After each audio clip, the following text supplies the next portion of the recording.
एक आदमी किसी हादसे की वजह से हॉस्पिटल में एडमिट होता है।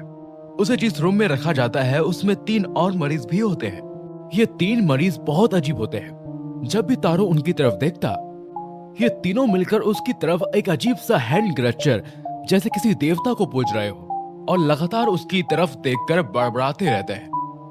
तारो को यह सब बहुत वियर्ड और अनकंफर्टेबल लगता है।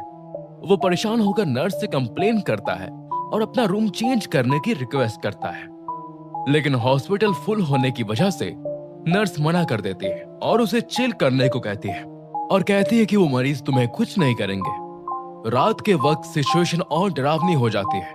वे तीनों मरीज उसके बेड के बिल्कुल पास आ जाते हैं और अजीब तरह से पूजा करने लगते हैं। तारो पूरी रात खौफ में गुजारता है।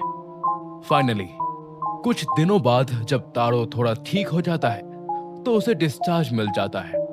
वह बस जल्दी से उस अजीब रूम से उन पागलों से दूर भागना चाहता था। वह देखता है कि वे तीनों मरीज बाहर खड़े हैं और फिर उसी तरह डरावनी जानबाई स्टाइल में उसे देखकर झुक रहे हैं। लिफ्ट के दरवाजे बंद हो जाते हैं, लेकिन लिफ्ट ग्राउंड फ्लोर पर जाने के बजाय सीधा किसी अंधेरे में गिरने लगती है।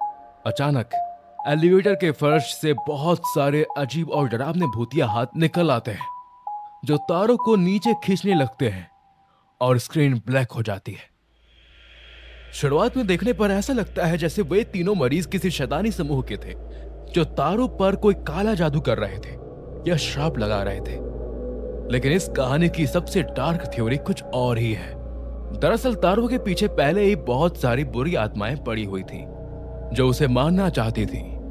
वे तीनों मरीज शायद उन आत्माओं को देख सकते थे।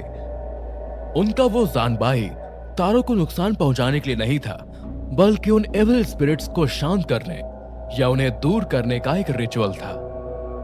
जैसे ही तारो हॉस्पिटल से निकला और उन तीनों के प्रोटेक्शन से बाहर गया, उन डार्क एंटिटीज ने उसे तुरंत पकड़ लिया और एलिवेटर को सीधा नर्क की तरफ खींच लिया। आखिरी में उन तीनों का जैसवर करना तारो के लिए एक फेयरवेल टू डाई यानी मृतक को आखिरी विदाई था, क्योंकि उन्हें पता चल गया था कि अब तारो का उस बिल्डिंग से जिंदा बचकर निकल पाना इम्पॉसिबल है।